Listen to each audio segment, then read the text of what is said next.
अब मुझे पूछना पड़े, इन मूर्धन्य नेताओं में क्या राहुल गांधी जी का भी नाम आता है? क्योंकि एक एक करके लिस्ट देखिए बहुत लंबी है सर। आप बोलेंगे दिग्विजय सिंह, उनका बयान पर्सनल, शिवराज पाटिल, उनका बयान पर्सनल, शशि थरूर, हिंदू तालिबान, उनका बयान पर्सनल, इनका बयान पर्सनल। राहुल गांधी सिखों और मुसलमानों को मारने का नाम हिंदुत्वा, उनका बयान भी पर्सनल। और क्या उन मूर्धन्य नेताओं में, कांग्रेस को डुबाने वाले नेताओं में, क्या इनका भी नाम आता है? आचार्य प्रमोद कृष्णम जी, ये है मेरा सवाल। आप गोल नहीं करेंगे मैं उम्मीद करता हूं। फिर शुक्ला जी आपके पास आऊंगा। देखिए पहली बात, मैं राष्ट्र और धर्म ये दो ऐसे विषय हैं जिन पर ना समझौता किसी को करना चाहिए, ना मैं समझौता करता हूं, ना मैं समझौता कभी करूंगा, ना किसी भी भारतवासी को समझौता करना चाहिए। यदि कोई भी व्यक्ति, चाहे वो किसी भी पार्टी का कितना ही बड़ा नेता है, यदि वो कहता है कि अगर किसी की हत्या करने का नाम हिंदुत्व है, तो मैं उस बयान का समर्थन नहीं करता। उनको भी माफी मांगनी चाहिए। मुझे नहीं पता उन्होंने कब क्या कहा। यदि उन्होंने कुछ कहा है इस तरह का, मुझे ध्यान नहीं है, ना मुझे याद है। आप अगर उनका बयान हो तो मुझे सुनाकर दिखाइएगा, तो मैं अपनी टिप्पणी दे सकता हूं।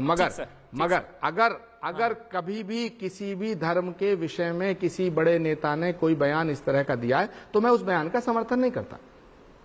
प्रेम शुक्ला जी, कांग्रेस पार्टी अपने आप को अलग कर रही है। वैसे Timothy J Roemer, WikiLeaks cable, Lashkar से ज्यादा खतरनाक हिंदू आतंकवाद, Hindu Taliban, Salman Khurshid, Hindutva, ISIS, Boko Haram, Digvijay Singh, Shashi Tharoor, Shivraj Patil, Rahul Gandhi, list बहुत लंबी है। लेकिन कांग्रेस पार्टी कह रही है ये सबके इंडिविजुअल बयान है। सर प्रेम शुक्ला जी और आचार्य जी ने अपने आप को अलग कर लिया, कह रहे हैं कि कार्रवाई होनी चाहिए भाई और माफी मांगनी चाहिए उनको।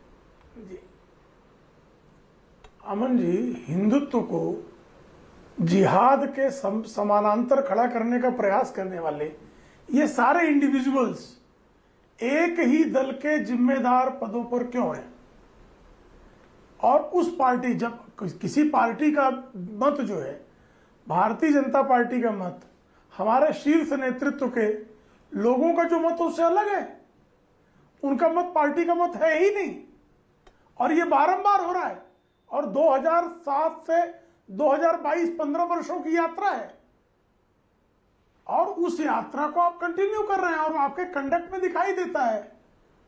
आप स्वयं को बारंबार, जब आप CAA के विरोध में खड़े हो जाते हैं, तो आप क्या कंडक्ट कर रहे होते हैं? जब आपकी कॉरपोरेटर जो है वो इशरत जहां, जब वो दंगे कर रही होती है, दंगाइयों के साथ खड़ी हो रही होती है, तो आप क्या संदेश दे रहे होते हैं? तो आपने जिस तरह का बारंबार संदेश दिया है, आप राम को काल्पनिक कह देंगे, फिर कह देंगे पार्टी का विचार नहीं था। ऐसा आपकी सरकार का विचार था, आप सरकार में बैठे हुए थे। आप जो है जर्मनी चले जाएंगे, कह देंगे कि श्रीमान राहुल गांधी कि भारत की संस्कृति में जो दोष है उसके कारण यहाँ स्त्रियों का शोषण है। साहब, भारतीय संस्कृति को आप जानते ही नहीं है। भारत की एकमेव संस्कृति है जो शक्ति स्वरूपा जो है, शक्ति स्वरूप में अधिष्ठान रखती है अपना आध्यात्मिक, और उस आध्यात्मिक अनुष्ठान को मानने वाला एक बहुत बड़ा वर्ग है। और पूरे विश्व को संदेश, नारी जहां पूजी जाती वहां देवता रमते हैं, या तो सिर्फ भारत के ही भूमि से और कहीं के लिटरेचर से हो तो बता दीजिए आप। आपको ये क्यों लगता है कि चुनावों की वजह से ये बयान दिया गया है, गुजरात चुनावों की वजह से, तुष्टीकरण की वजह से? आपको ऐसा क्यों लगता है?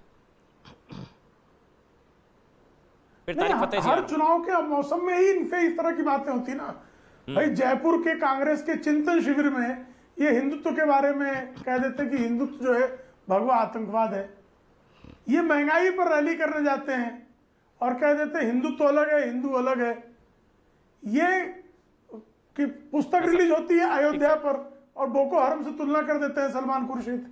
तो ये एक इसका चेन ऑफ इवेंट्स है ना, अध्याय है इसके। ठीक है, मतलब शुक्ला जी का लब्बा कहने का ये है, ऐड होता जाता है, डिनायल उसी तरह है। फिर तारिक फतेह साहब, जिस तरह से पाकिस्तान, जिस तरह से एक 10 सेकंड और एक 10 सेकंड, बोलिए। जिस तरह से भारत के हर आतंकी हमले में पाकिस्तान शामिल है, डिनायल है उसका कि हमारा समर्थन नहीं है।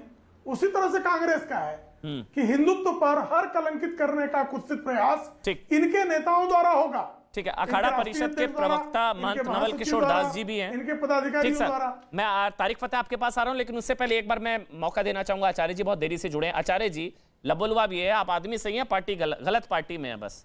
आदमी सही है, आपने पूरा क्लियर लाइन ले ली, कह दिया पूरा गलत है, आदमी सही है, पार्टी गलत, पार्टी में है। वो ये लब्बलुआब ये है शुक्ला जी का कहने का, क्योंकि इतने नेताओं का पर्सनल नहीं हो सकता। राहुल गांधी का पर्सनल, दिग्विजय सिंह का पर्सनल, शशि थरूर का पर्सनल, मतलब सबका पर्सनल है। अभी शिवराज पाटिल का पर्सनल, पार्टी पर्सनल है क्या? बोलिए अब आप आचार्य जी।